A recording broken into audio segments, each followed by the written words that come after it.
A resident in Wuhan relayed a message she heard from a volunteer on WeChat.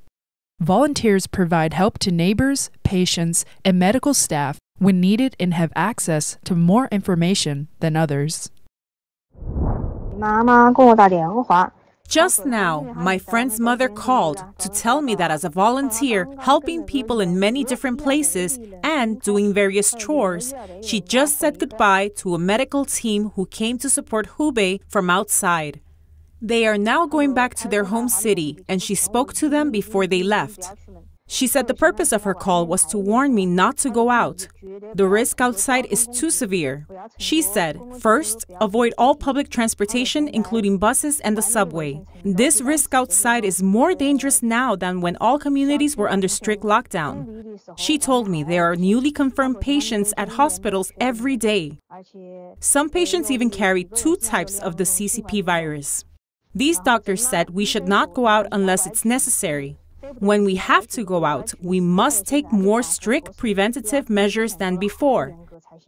She then asked the doctors who are from Shanghai, why are they leaving Wuhan before the epidemic is wiped out? They said they came to offer help during the most challenging time when there was a severe shortage of medics in Wuhan. Now they need to return to Shanghai. When asked if there is still a shortage of medics in Wuhan, they said medical staff in Wuhan are working long hours and they are all burnt out. It remains a daunting task for the medics in Wuhan. They told her the virus is too ferocious.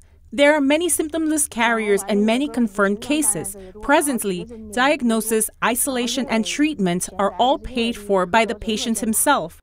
Previously, during the most challenging time, the authorities would pay the cost. Now, every expense is on your own. Now, people in financial difficulties don't seek treatment or diagnosis, yet they hang around and spread the virus further. So the current situation is severe. Let's continue to stay at home and shop online.